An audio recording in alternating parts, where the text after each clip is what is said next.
Alors, bonjour tout le monde, bienvenue dans la troisième édition de notre Facebook Live. Bonjour Jacques. Salut Laurence, t'as donc bien un beau micro. J'ai un très beau micro, je suis super excité. J'ai le feeling que notre live va passer à un autre niveau grâce à ce micro dont je vous reparlerai. Écoutez, troisième semaine, cette semaine, on enregistre, on est lundi. Notre encamp se termine comme à l'habitude mercredi le 16 décembre à 20h. Et puis, on va vous présenter quelques items. Aujourd'hui, c'est quoi la fondation pour qu'on ramasse des sous aujourd'hui, Jacques? Ah, un de mes humoristes favoris, Martin Matt, la Fondation Martin Matt. La Fondation Martin Matt. Donc, on a la directrice générale de la Fondation, Laetitia Leclerc, en entrevue. On a essayé quelque chose de nouveau. On a pré-enregistré aujourd'hui grâce à notre ami Benoît en coulisses. Benoît, viens donc nous dire un petit allô là, que les gens qui t'ont vu quelques secondes, qui se sont ennuyés. Hey, salut Benoît! Salut Benoît! Ça va? Hey, bonjour, ben oui.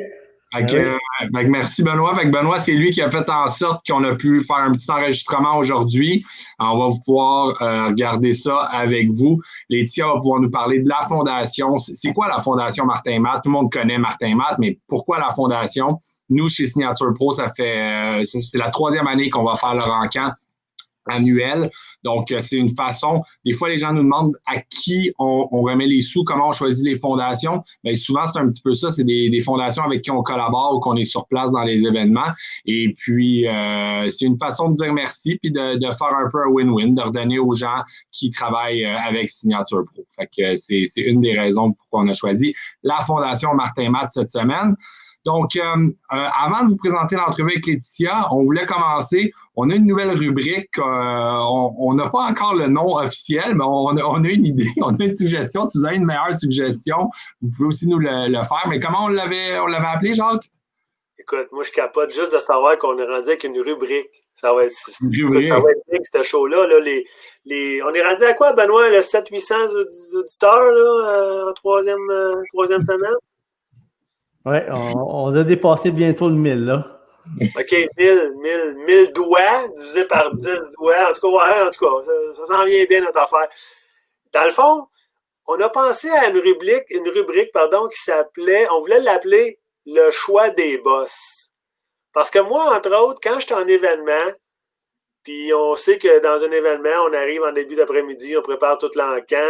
Bon, les gens arrivent, c'est un tournoi de golf, finissent de jouer, ils prennent un petit cocktail, arrivent dans le souper. Il y a tout le temps des temps morts dans le souper, pendant les speeches, pendant que les gens mangent. Puis moi, je fais tout le temps une petite tournée de la table, je me dis tout le temps, sur quoi je miserais si j'étais un client? Fait qu'on s'est dit qu'on ferait cette rubrique-là dans notre capsule. Donc, je vais te laisser la parole, Laurence. Si toi, tu regarderais l'encan qui est là présentement, tu miserais sur quoi? Je pense que j'ai une idée.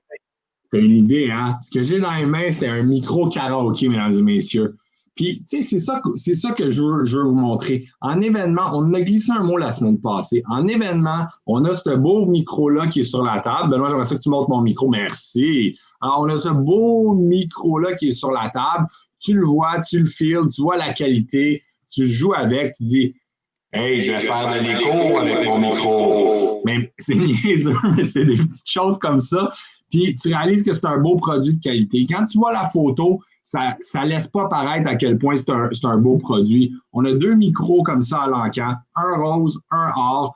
Nous, là, en famille, on joue depuis le début de la pandémie, on fait des soirées karaoké. Ma blonde me disait justement, c'est tellement le fun qu'on ait ces soirées-là. On branche YouTube à télé, on embarque sur le micro, puis on chante toute la gang ensemble. C'est des super belles soirées. Fait que c'est pas un item en termes de valeur. Puis tantôt, on va parler des items qui peuvent prendre de la valeur. C'est vraiment un item le fun, c'est un bel item, que ce soit pour vous, que ce soit un cadeau, c'est quelque chose d'original qu'on n'a pas l'habitude de voir. Fait que je voulais vous parler de mes beaux micros karaoké. Pour moi, c'est mon petit coup de cœur dans l'encadre qui finit mercredi. Toi, Jacques, tu as un coup de cœur. Ben, moi, premièrement, je suis vraiment déçu que je ne sois pas invité à ces soirées-là. La pandémie fait qu'on n'a pas le droit de visiter parce que j'aimerais vraiment ça t'entendre chanter, mais ça, c'est une autre histoire. Écoute, moi, mon coup de cœur, c'est George Russell. Je ne sais pas si tout le monde a vu la photo de George Russell avec Williams. Ça, c'était lors des tests, pas Williams, pardon, mais avec Mercedes, des tests qu'il avait fait en 2017. Quelle course, quelle performance il a faite il y a une semaine et demie au Grand Prix de Bahreïn. C'était incroyable. Il aurait dû gagner. Quel dommage qu'ils ont enlevé la victoire par la faute de sa propre écurie. Mais écoute, c'est ça le sport. C'est mon coup de cœur, George Russell. Une belle pièce de collection qui va sûrement... c'est un futur champion du monde, selon moi. Donc, à suivre. Puis, tu sais, comme Jacques, je suis fan de Formule 1. On n'a pas une tonne de fans de Formule 1 sur nos encans. Mais comme vous pouvez voir, regardez, j'ai un casque de Jacques Villeneuve ici derrière moi. On a quand même des belles pièces de F1, mais des fois, il y a des choses que vous pouvez voir. Tu sais, des systèmes de F1, c'est des systèmes assez spéciaux. Puis ça, Jacques, c'est ça, c'est ses essais avant qu'il signe chez Williams. Hein, cette photo-là, si je comprends bien. Écoute, c'était en 2017. Je ne peux pas te dire exactement c'était quoi la circonstance qui faisait qu'il pilotait une Mercedes. Probablement des essais. De toute façon, il est pilote. Il fait partie de l'écurie Mercedes dans le sens que l'équipe des recrues. Donc, oui, c'est sûrement un test là, qu'il a fait, mais je ne peux pas dire lequel. Je ne sais pas. Good, donc c'est nos deux coups de cœur pour cette semaine. Peut-être que la prochaine fois qu'on va faire un Facebook, on va avoir une animation avec un spin, ça va être le coup de cœur des boss ou quelque chose comme ça. Mais c'est nos coups de cœur. Donc, sans plus tarder, on vous amène. Puis, tu sais, on est tellement content d'avoir Laetitia de la Fondation. Souvent, on a des gens qui misent, qui le font pour les fondations. Il y en a d'autres qui misent que c'est juste pour les items. Mais au moins, vous allez savoir où cet argent-là va. Puis je vous le rappelle, c'est 15% de toutes les ventes des items Signature Pro qui va à la Fondation. Ah, puis on a ajouté aussi, la Fondation nous a offert un DVD d'un des spectacles de Martin Matt. Donc, il y a ça à l'encan qui a apparu aujourd'hui, lundi. Vous pouvez aller miser. Je pense que c'est le 4e item en liste sur l'encan. Donc, sans plus tarder, on vous présente cette entrevue-là qui a eu lieu aujourd'hui avec Laetitia et puis on vous revient par la suite. Donc, on est très heureux d'être rejoint par Laetitia Leclerc de la Fondation Martin Matt. Bonjour Laetitia. Bonjour. Donc, Signature Pro, on a la chance, c'est la 3e année qu'on travaille avec la Fondation Martin Matt dans le cadre de leur événement Les Beaux 4 heures de ski. Là, cette semaine, vous suivez nos encans web Signature Pro. Le bénéficiaire, c'est la Fondation Martin Matt, justement. Donc, Laetitia, les gens connaissent Martin Matt, l'acteur, le comique, mais c'est quoi la Fondation? Pourquoi ça a été créé? Puis, c'est quoi qui est derrière ça? Qui est impliqué là-dedans? Un peu tout ça. Donc, parle-nous un peu Donc, en fait, c'est ça. Martin, son frère a eu un grave accident quand il avait 17 ans, son frère Christian Matt, et il y a eu un accident de voiture et il a subi un traumatisme crânien très important. Suite à ça, il en a gardé des séquelles importantes. Et puis, là, il est tombé il est resté dans le coma pendant plusieurs semaines. Ensuite, il a dû aller en réadaptation et tout ça. Puis quand il est retourné à la maison, il restait avec sa famille, sa mère, son père et tout ça. Mais quand il est devenu adulte, puis il était rendu le moment où est-ce que il voulait habiter dans une ressource d'hébergement ou habiter dans son logement à lui. Comme il y avait des séquelles très importantes puis il nécessitait une surveillance 24 heures sur 24, là, ils ont réalisé qu'il n'y avait pas vraiment de ressources d'hébergement où Christian pouvait aller. Et c'était très difficile pour ses parents de s'occuper de lui tout le temps, puis lui aussi de vivre sa vie d'adulte. Il pouvait pas non plus retourner travailler et tout ça. Il y a eu vraiment trop de séquelles de son accident. Donc, ils ont vraiment constaté qu'il y avait un manque de services. Il n'y avait pas vraiment de ressources d'hébergement qui pouvaient répondre à ses besoins. Alors, ça a été très dur pour sa famille. Puis là, Martin, il s'est dit, bon, mais qu'est-ce que je pourrais faire? On va essayer de créer un modèle de maison qui pourrait accueillir des personnes comme mon frère et d'autres personnes traumatisées crâniennes, parce qu'évidemment, il y en a d'autres qui ont subi des sorts similaires. Alors, il a décidé de créer la Fondation Martin Matt en 2007. Puis, il y a une première maison Martin Matt qui a ouvert ses portes à Laval, où son frère habite depuis 2008. Alors, il habite là depuis 12 ans. Il se porte beaucoup mieux. Il vit, en fait, à la maison, il y a une quinzaine de résidents, puis lui, il vit vraiment dans une aile avec 2 autres personnes où ce sont des personnes qui ont eu un traumatisme crânien sévère comme lui, donc qui ont besoin de surveillance 24 heures sur 24 aussi. Mais comme il peut quand même, c'est comme un genre d'appartement, ils ont leur chambre, mais ils ont comme une salle commune, un salon commun. Donc, il peut quand même vivre sa vie d'adulte, puis il est beaucoup plus heureux. Il peut inviter qui il veut et tout ça, dans un contexte évidemment pas de pandémie, là. Oui, mais ça va beaucoup mieux, puis ses parents, c'est pour sa mère, son frère, sa sœur, c'est beaucoup plus facile de savoir qu'il est comme en sécurité là-bas, puis qu'il est avec des gens qui lui ressemble, si on peut dire. Ouais. Donc, la Fondation a été créée pour développer d'autres ressources d'hébergement comme ça. Mais dans la mission de la Fondation, on aide aussi des organismes qui aident ces personnes-là, mais qui n'ont pas nécessairement besoin d'aller dans une ressource d'hébergement. Donc, on soutient beaucoup d'organismes à travers le Québec en finançant du répit. Avec du répit pour aider les familles, du répit, ça peut être pour des activités pour ces personnes-là qui sont adaptées pour elles. Ça peut être aussi de l'équithérapie. C'est 24 heures foot sur 24, là, dans le fond. Ces gens-là, quand ils sont dans ces conditions-là, on parle de répit. Pour ceux qui sont peut-être moins habitués, c'est vraiment les familles qui s'occupent de ces aidants-là. T'es tout le temps. Oui, c'est ça. Dépendamment de la gravité de ton traumatisme crânien, ça peut être vraiment une surveillance. Ou c'est des gens souvent qui peuvent pas retourner dans le milieu du travail, donc qui sont à la maison, donc qui restent avec leurs proches. Et puis ça peut être très demandant là, de toujours devoir s'occuper d'une personne qui demande des soins puis qui demande une surveillance et tout ça. Donc ces activités-là de répit, il y a des camps de jour où il y a des activités, ils peuvent se rendre là pendant la journée, puis là, le proche peut avoir un break ou aller travailler ou tout ça. Fait que donc, c'est vraiment, on soutient l'hébergement pour ces personnes-là, mais on soutient également plein d'activités de répit, puis c'est vraiment à travers la province de Québec, là, si on peut dire. Quand la maison est construite, vous aidez justement à construire, est-ce que la Fondation reste impliquée au niveau de la gestion? Comment ça fonctionne? En fait, nous, on est partenaire au niveau partenaire financier au niveau de la construction de la maison. On s'assure quand même que l'organisme qui va gérer la maison est fiable et puis on a une relation avec cet organisme-là. On reste toujours en contact avec eux, mais nous, notre expertise, c'est pas d'offrir des services au sein de ces ressources-là. Puis toutes les ressources d'hébergement ont un lien avec le Centre intégré de santé et services sociaux de la région. Donc, le ministère de la Santé est impliqué aussi parce qu'on veut que cette maison-là puisse rester ouverte. Je veux dire que les personnes qui rentrent là, ils peuvent rester là jusqu'à la fin de leur jour s'ils le souhaitent. Une fois que la maison est ouverte, elle fermera pas ses portes, elle va rester ouverte. Puis il va y avoir un financement récurrent qui va être donné par le ministère de la Santé. Mais nous, c'est vraiment au niveau de la construction qu'on contribue. On garde un lien avec eux si jamais ils doivent rénover ou ils veulent faire des activités. Nous, ils peuvent nous demander de l'argent pour financer certaines choses. Mais nous, notre expertise, c'est vraiment d'aller chercher de l'argent pour offrir du répit puis pour financer de la construction de maisons. Good. Ben, c'est super clair. Merci pour ça. Maintenant, les gens savent, quand ils donnent à la Fondation Martin Matt, où ça va. Puis un des endroits ou des endroits de financement qu'on travaillait ensemble, c'était pour les beaux 4 heures de ski. Donc là, évidemment, ça fonctionne depuis quelques années. Cette année, on ne peut pas passer à côté de la pandémie. Qu'est-ce qui se passe avec les beaux 4 heures de ski? Bon, c'est ça. Fait qu'en fait, cette année, c'est notre 6e édition. On a eu la plus belle de nos éditions l'année dernière pour nos 5 ans. On a ramassé près de 500 000 $. Donc, cette année, on a voulu le faire.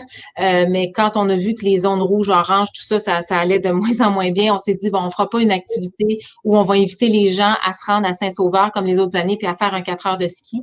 On a décidé de faire une activité, si on peut dire, plus virtuelle. Puis là, cette année, plutôt que de s'appeler les beaux 4 heures, ça va être Fais tes beaux 4 heures. J'ai même une affiche ici. Où est-ce que Martin, c'est ça, il enlève un peu le lait, puis là, c'est Fais tes beaux 4 heures. Donc, plutôt que d'avoir lieu une journée, ça va avoir lieu tout le mois de février. Puis on va inviter les gens à former une équipe de 4 personnes, puis à choisir peu importe l'activité hivernale de leur choix, puis à sortir. Fait que ça va être Bouge donc.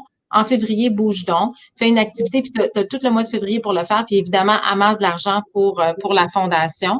Et puis, tu sais, on va inviter les gens à mettre une petite vidéo, des photos de leurs défis et tout ça. Puis chaque personne qui va s'inscrire va recevoir une tuque des beaux 4 heures, puis des produits de nos partenaires pour s'identifier, là, s'ils nous envoient des photos et tout ça. Donc, c'est vraiment, on change un peu tu sais, on voulait que les gens puissent faire l'activité, peu importe où ils sont, qu'ils n'aient pas à se déplacer, qu'ils puissent le faire en famille. Et on donne tout le mois de février. Le coup d'envoi dans les médias va être le 18 janvier, mais les activités vont commencer en février, puis il va y avoir une grande finale le 28 février là, sur un Facebook Live avec Martin et Fabien Cloutier, là, nos porte-parole et tout ça.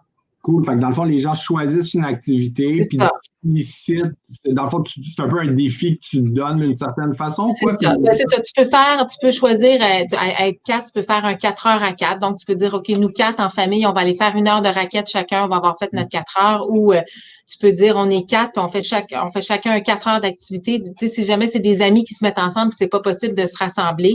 Ils peuvent dire, OK, ben moi, je vais faire un 4 heures de ski d'un canton de l'Est parce que j'ai un chalet là-bas. Moi, je vais faire un 2 heures de course cette journée-là, puis un 2 heures le lendemain. Tu sais, je veux dire, les gens, ils peuvent le faire à leur façon, mais c'est quand même, on voulait garder quand même un esprit de défi, de sport, puis on voulait encourager les gens à sortir. Puis je pense aussi que les gens, ils savent plus quoi faire de leur journée avec leur famille et tout ça. Fait que ça donne un petit, je sais pas, une petite motivation de dire, OK, ben nous, on va participer au beau 4 heures, puis on va faire un 4 heures de ski de fond. Puis tu sais, ça ouvre aussi la porte à tous les gens à travers le Québec qui voudraient le faire. Ceux qui font pas de ski alpin peuvent le faire. Nos organismes, nos bénéficiaires peuvent le faire aussi. Fait que on essaie de ratisser un petit peu plus large, puis de le faire un peu différemment cette année. Puis on espère que les gens seront au rendez-vous, là. C'est à suivre. Puis, tu sais, honnêtement, on a beau dire ce qu'on veut sur la pandémie. Il y a des fois, il y a des idées qui sortent, il y a des choses oui. qui font en sorte que peut-être qu'on va être capable de rassembler encore plus de gens qui vont participer. C'est ça.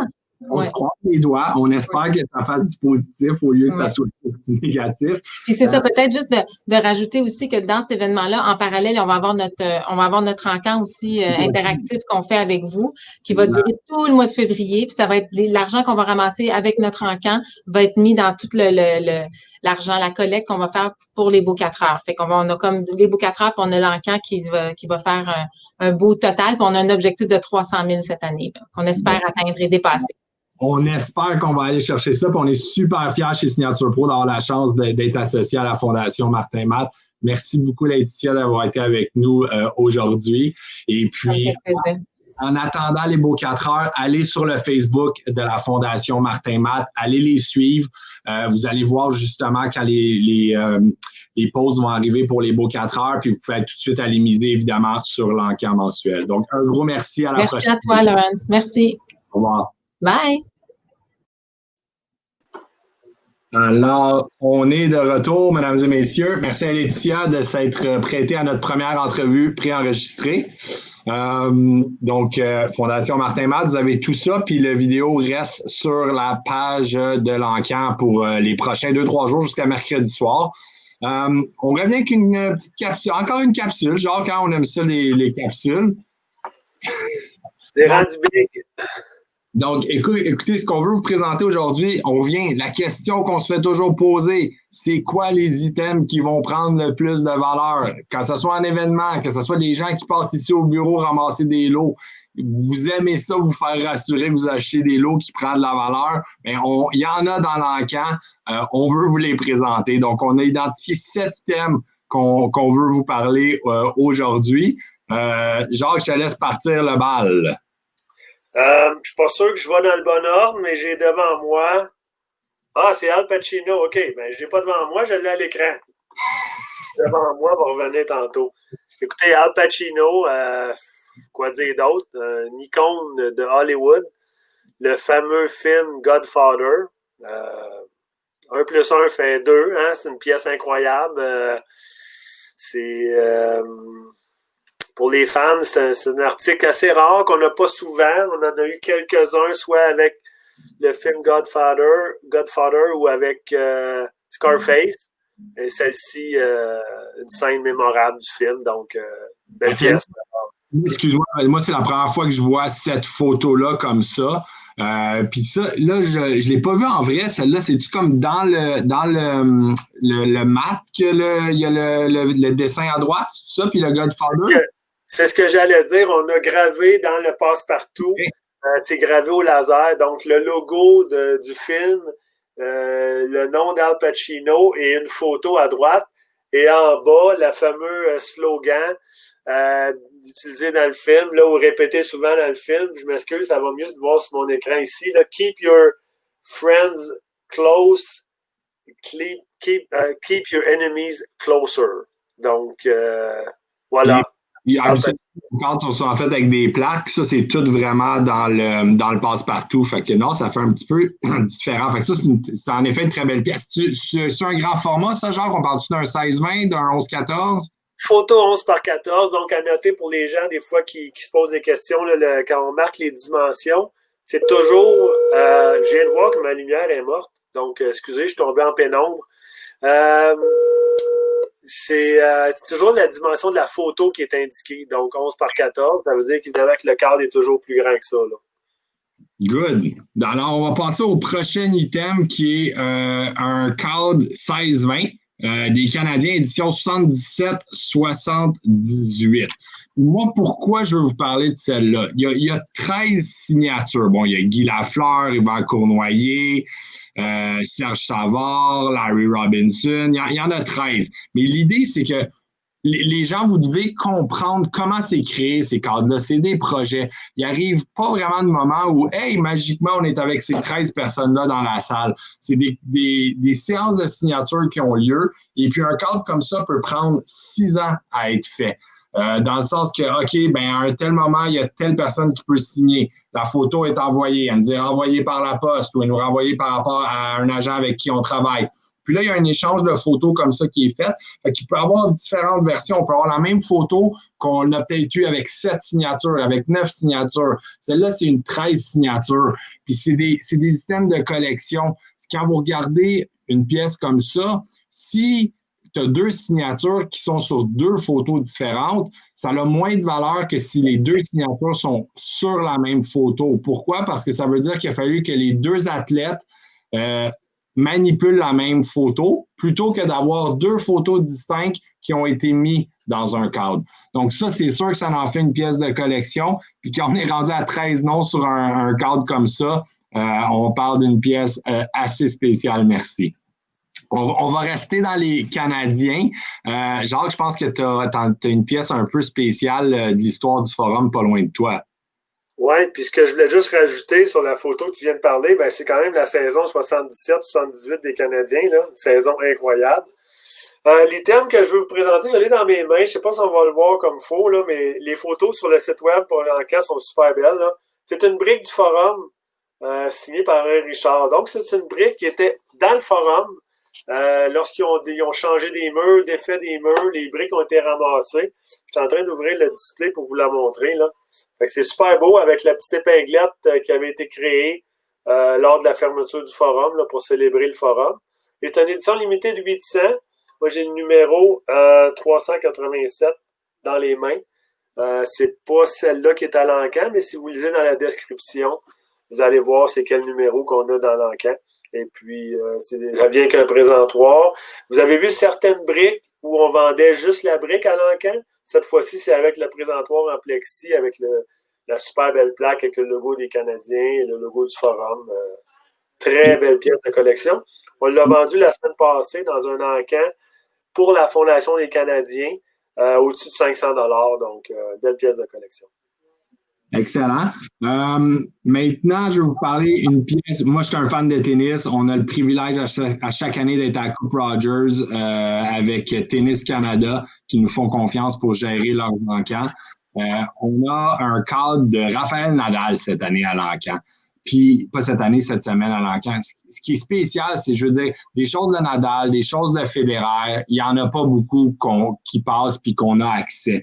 Donc, avec nos divers fournisseurs, quand il y a quelque chose qui passe, souvent, on met les mains dessus. C'est vraiment des pièces qui sont uniques. C'est pas des athlètes c'est des athlètes qui ont des activités qui sont basées beaucoup plus en Europe.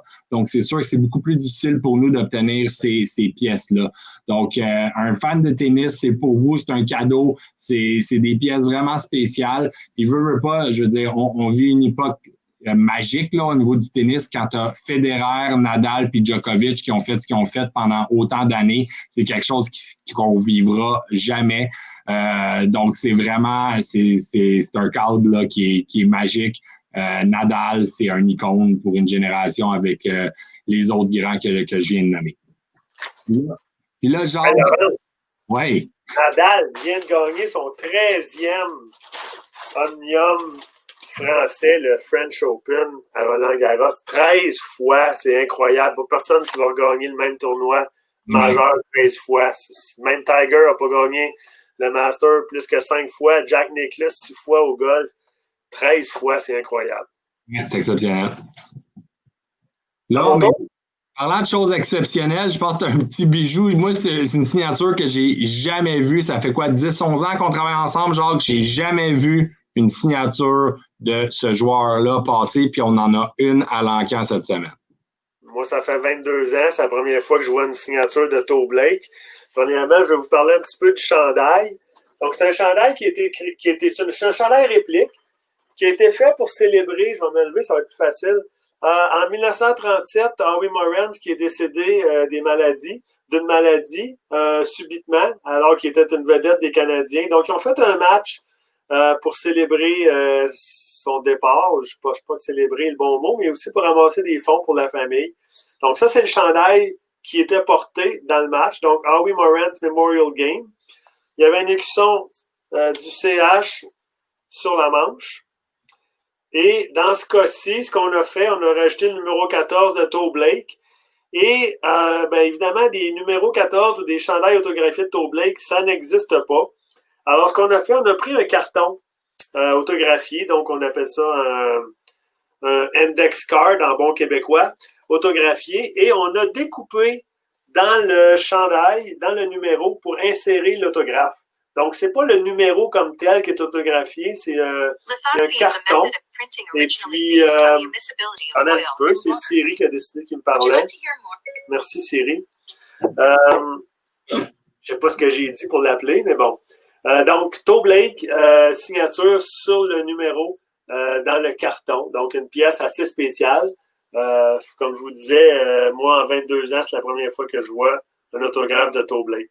Alors, il va vraiment être appris à prendre de la valeur. C'est pas comme aujourd'hui dans ces années-là, dans le sens qu'il n'y avait pas des numéros puis des chandails qui étaient autographiés. C'est pas la business de la signature n'existait pas à l'époque. Fait qu'il y en a pratiquement pas en circulation. Puis c'est pour ça que quand il y a des autographes qu'on trouve, ben plutôt qu'avoir juste l'autographe dans un bout de carton, ça a été fabriqué sur cette pièce de collection-là pour avoir un tout. Fait que c'est vraiment quelque chose là, qui est très, très spécial. Fait que quand on parle de valeur, c'est sûr qu'on ne se trompe pas avec un item comme ça. Exactement. Là, on passe dans une autre catégorie. Tantôt, je vous parlais de mes micros. Je vais vous parler d'une pièce de Normand Hudon. Il y a beaucoup de gens qui tripent sur Normand Hudon. Quand on a commencé à voir ça à l'Encan, Jacques et moi, on le connaissait ni d'Ève ni d'Adam.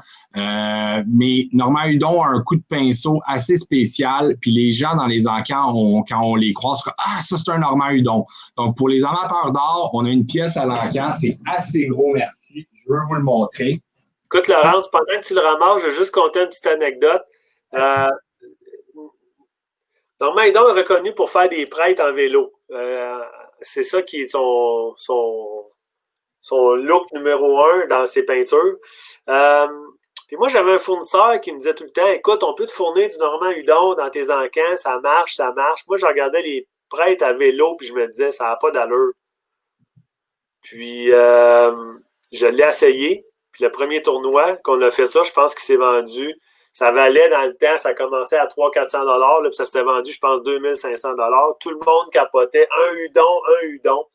Alors, on a bien fait d'écouter, j'ai bien fait d'écouter le fournisseur à ce moment-là. Puis depuis ce temps-là, on a du Normand Hudon dans nos encans, mais ça a évolué pas mal. Là, je suis en train de te voler le punch. Finalement, c'est vrai que c'est moi qui en parle.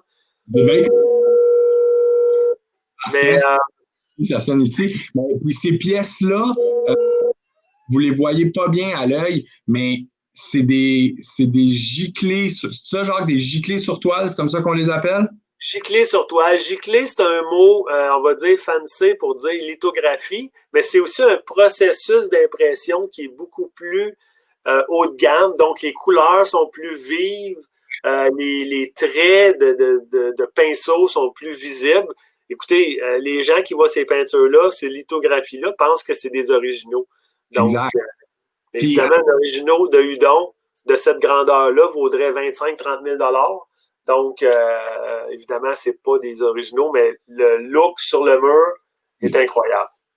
Quand ils sont sortis, ces toiles-là, ça ressemblait tellement à des vrais qu'au début, ils ne voulaient pas. Ce qu'on avait compris de l'histoire, c'est que la descendance ne voulait pas les sortir parce que ça ressemblait trop à des vrais. Au coup d'œil, on ne le voit pas. Puis en arrière, ce que j'essaie de vous montrer, c'est qu'il y a un certificat d'authenticité qui est imprimé derrière votre toile. Donc, c'est des éditions limitées. La pièce que j'ai ici, c'est une édition de 100. Donc, il y en a juste 59 qui ont été faits. Il y en a juste 100. Celle-là, c'est le numéro 59 sur 100. Donc, honnêtement, c'est très, très beau à l'œil. On voit les coups de pinceau. Tu n'as juste pas le relief, mais sinon, ça a vraiment l'air d'être une vraie toile. Puis, comme c'est des pièces de grande qualité, on a encadré ça dans des moulures. puis aussi avec un passe-partout vraiment de haut niveau sur ces pièces-là. Donc, il nous reste une pièce. On retombe dans ce qu'on est plus habitué. Une pièce signée par Jean Béliveau. Ben, c'est une bouteille de vin. On cherchait à faire signer quelque chose par M. Béliveau qui sortait un peu de l'ordinaire avant plusieurs années avant son décès. Et on était tombé, je pense un peu par accident, sur ces bouteilles-là à la SAQ. Vin qui s'appelle le Château Grand-Jean. Et on trouvait que ça allait super bien à M. Béliveau, le nom de Grand-Jean. Donc, on en a acheté, on les a fait autographier. Au fil des ans, se sont vendus dans plusieurs encans, souvent à des prix astronomiques, 4, 5, 600 dollars. Il nous en reste seulement quelques-unes. On arrive, si on peut dire, au bout du rouleau. Donc, c'est un des derniers exemplaires qui nous reste. Alors, une belle signature. Les dernières bouteilles qu'on avait fait signer par M. Béliveau, évidemment, c'est difficile de signer sur une bouteille versus un morceau de papier ou une photo. Donc, il nous avait mentionné de sa voix célèbre, jeune homme, c'est les dernières bouteilles que je signe, c'est trop compliqué pour moi. Donc, M. Béliveau, le grand gentleman qu'il était, nous avait fait savoir que c'était fini, il ne signerait plus de bouteilles. Donc, une des dernières chances de se procurer une bouteille signée par Jean Béliveau. Ouais, puis je tiens à noter que le jeune homme, c'était Jacques dans ce cas-là, c'était pas moi. Haha. Fait que ça fait un peu le tour de notre encamp pour cette semaine. Là, on est un peu dans un mode qu'on ne sait pas exactement ce qui s'en vient. Est-ce qu'on va vivre un confinement complet, pas de confinement complet? Pour l'instant, les bureaux de signature pro, il y a beaucoup de gens qui ont acheté des choses à l'encan, qui veulent venir les ramasser avant Noël, qui vont miser d'ici mercredi puis qui veulent pouvoir se faire à eux ou donner un cadeau de Noël. Donc, nos bureaux vont être ouverts jusqu'au mercredi le 23, je ne veux pas dire n'importe quoi. Mercredi le 23? Mercredi le 23. Donc, mercredi le 23 jusqu'à midi, par contre. Donc, à midi, on ferme mercredi le 23. Évidemment, s'il y a confinement total, il y a confinement total. On va voir selon les règles. Peut-être qu'on pourra vous recevoir à l'extérieur de nos bureaux. En ce moment, c'est sur rendez-vous seulement. Une personne à la fois à l'intérieur. Donc, c'est pour ça. On vous demande d'appeler 514-600-6712. Vous nous dites quand vous passez. Bien évidemment, c'est une fenêtre. Vous dites que vous venez à midi, vous pouvez venir à midi 12. C'est pas la fin du monde, mais on peut avoir juste une personne à la fois à l'intérieur de nos bureaux. Puis, par la suite, nos bureaux vont être fermés. Donc, du 23 décembre au 6 janvier, on ferme complètement les bureaux. Il n'y aura pas d'activité physiquement ici. Par contre, le plan de match, c'est de garder nos encans ouverts. On va peut-être même faire des petits Facebook Live encore, étant donné qu'il n'y aura pas 8000 activités à faire pendant le temps des fêtes cette année. Fait que vous allez peut-être avoir la grande chance de nous revoir réapparaître dans vos écrans. Et puis, c'est cela. Mais sinon, si vous avez des choses à ramasser, appelez-nous, puis on va pouvoir vous accueillir dans la mesure du possible. Hey Laurent, ça fait 33 minutes qu'on est en onde. Je pense que on doit être rendu à je ne sais pas combien d'auditoires, mais ça doit grossir à chaque minute. Donc, on devrait arrêter parce que là, le Québec va être sur pause. Écoute, on va en faire au moins un autre d'ici à Noël. Donc, on garde nos souhaits pour le prochain. Puis, bonne chance à tout le monde dans l'encan. Il reste encore 2 jours. Donc, on rappelle, ça se termine mercredi, 20h, comme à l'habitude. Fondation Martin Matt. Excellent. Au revoir à tous. Merci. Merci, Benoît, d'avoir mis ça sur pied. Merci, Ben.